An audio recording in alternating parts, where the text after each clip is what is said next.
السلام عليكم اصدقائي، ازاي حضراتكم عاملين ايه؟ بقالنا مرتين ثلاثه بنتكلم على الانتماء للوطن، وبقالنا مرتين ثلاثه بنشوف بعض التعليقات اللي مش ظريفه، وبقالنا مرتين ثلاثه برضه بنتكلم على تعليقات وقلنا عندنا استعداد للتعليقات السلبيه والتعليقات الايجابيه والتعليقات المحبطه، وعندنا استعداد نتناقش مع بعض ونتكلم مع بعض ونوصل لحل، لان التعليق هو اللي بيكمل الموضوع. وان كنت ما بلحقش اعلق او ارد على التعليقات، انا والله بقرا التعليقات كلها وبحط علامه الاعجاب بتاعتي اذا ما لحقتش احط التعليق على التعليق او الرد على التعليق.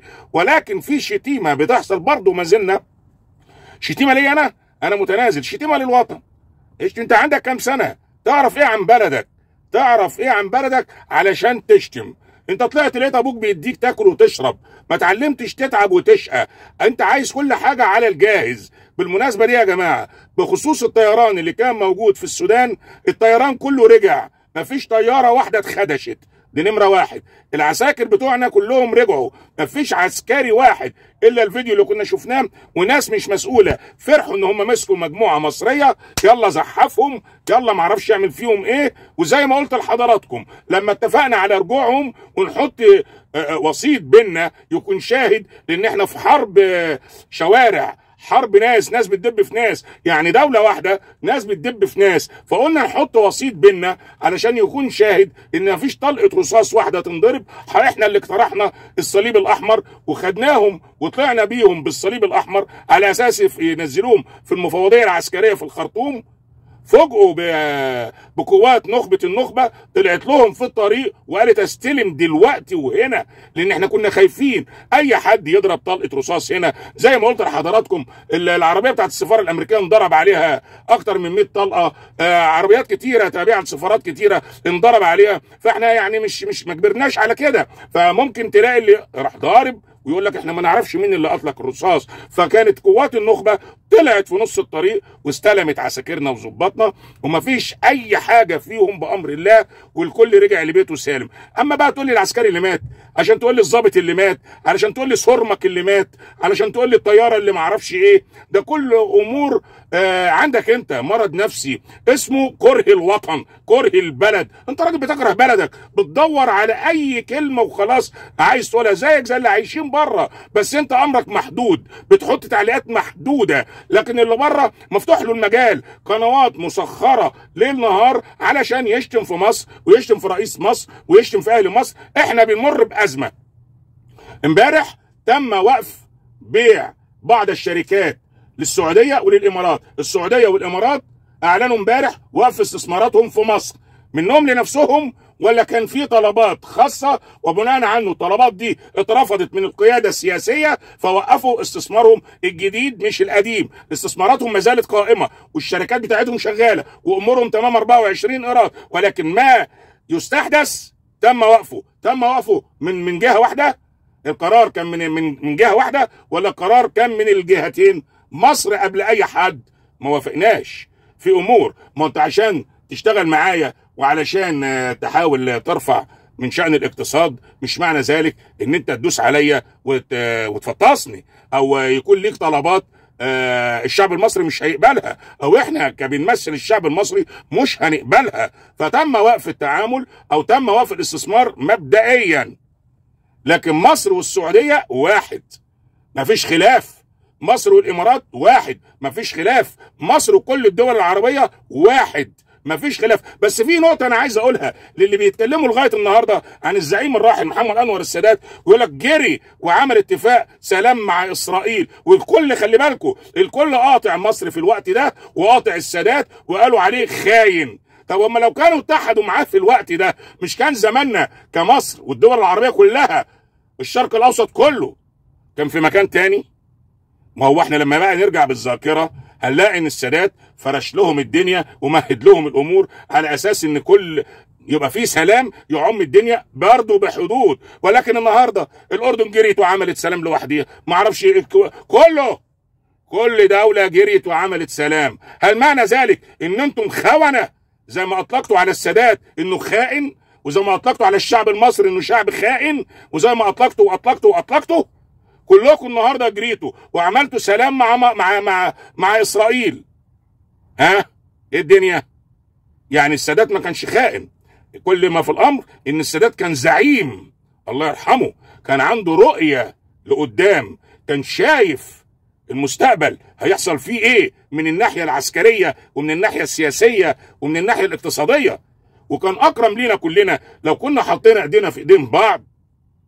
مصر طول عمرها بلد سلام، مصر عاش فيها اليهودي والمسلم والمسيحي، وبالمناسبة دي اخر حد او معمرة من المعمرات في السن لسه متوفية في حارة اليهود، ما خرجتش مع اللي خرجوا وعاشت في سلام، لسه متوفية بقى لها حوالي سنة. كانوا جيرانها المسلمين او المسيحيين كانوا بيخدموها، واحلى خدمة، لسه متوفية من سنة. يعني مصر بلد الامن والامان، يعيش فيها اليهودي والمسلم والمسيحي واللي حتى ما بيؤمنش بربنا، والهندوسي لو جه وله شغل هنا هيشتغل وله الامن والامان.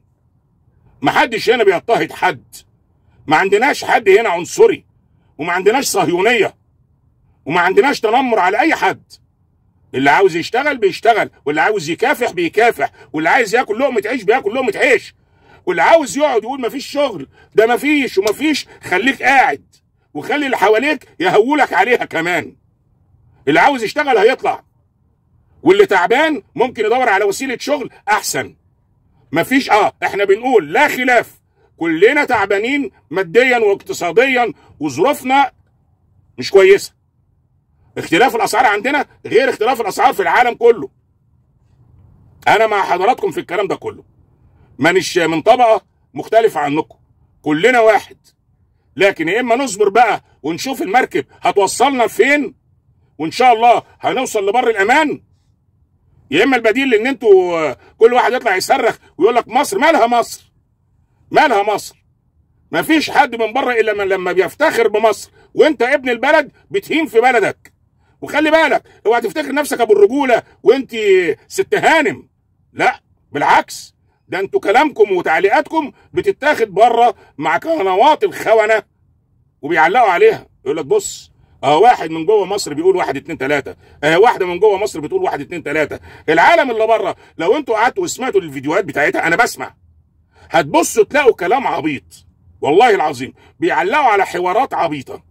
اي كلمه الرئيس بيقولها بياخدوا منها اي كلمتين ثلاثه ويقول لك بص بيقول ايه وبيقول ايه وبيقول ايه. لو الرئيس قال يمين يقول لك ما قالش شمال ليه، لو قال شمال يقول لك ما قالش يمين ليه، لو قال نقف ما قالش نقعد ليه. هو كده، مفيش حاجه جوهريه الا اول باول. يعني اجتماع يبقى اول باول، خطاب يبقى اول باول، ما عندهمش قاعده يرتكزوا عليها ويحطوا الاسباب اللي احنا فيها دي يحطوها في مربع ونحاول نعالج. لكن دي عالم بتشتم بس، واحنا بنقول عليهم خارجين، خونة، ناس ما عندهاش انتماء للوطن، ناس ما عندهاش دم، ناس ما عندهاش تربية. ولو رجعنا بدماغنا هنلاقي من قبل الرئيس عبد الفتاح السيسي ما يستلم المسؤولية والهجوم اشتغل عليه من نفس المجموعة، لمجرد ان الرئيس مرسي اتشال بإرادة شعب، الجيش هو اللي شال بإرادة شعب، يا إما كنا هناكل بعض. صح ولا لا؟ ما مجموعة من هنا ومجموعة من هنا وهناكل بعض. الجيش فصل ما بيننا، الجيش شال اللي الشعب عاوز يشيله وانتهى الموضوع. من يومها لغاية النهاردة الرئيس عبد الفتاح السيسي مش مقبول بالنسبة للجماعة المذكورة، وبالنسبة للقنوات المذكورة، وبالنسبة للي بيقولوا على نفسهم إعلاميين وهم مجموعة مرتزقة. مصر كبيرة يا ناس، مصر كبيرة بشعبها، ومصر كبيرة بضيوفها، واللي شايف ان في ضيوف في مصر كتروا زيادة عن اللزوم برضه هيفضلوا ضيوف. يعني هم يحطوا في دماغهم هم ضيوف.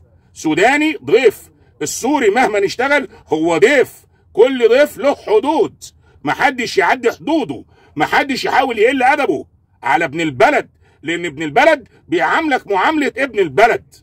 مصر كبيرة بأهلها، اوعوا خلونا لغاية ما نشوف الدنيا هتوصلنا لفين. وزي ما قلت لحضراتكم واصلين ان شاء الله لبر الامان. هتكلم الفيديو اللي جاي عن الغشاشين، التجار الغشاشين اللي بيغشوا ولاد بلدهم.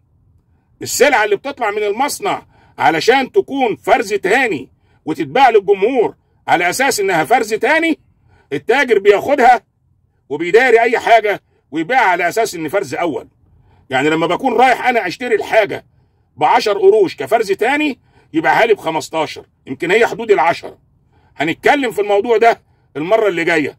ومصر في امان الى يوم الدين مهما كان رغم حقد الحاقدين وغل الناس والكراهيه اللي في قلوب بعض الناس. واوعوا تفكروا ان انتوا هتحبطونا. واللي بيخش عندي انا شخصيا بتعليقات وبيشتم ويقول لي انت مصدق نفسك، انت ما اعرفش. مصدق نفسي. شعر ابيض في مصر، درست واتعلمت وكلت وشربت وعشت في امن وامان. ما دخلتش الاقسام غير علشان اعمل فيش وتشبيه واعمل اجراءات ورقيه. الحكومه والشرطه ما بتطاردش غير المجرم فقط. ومصر في امان الى يوم الدين. سلام عليكم.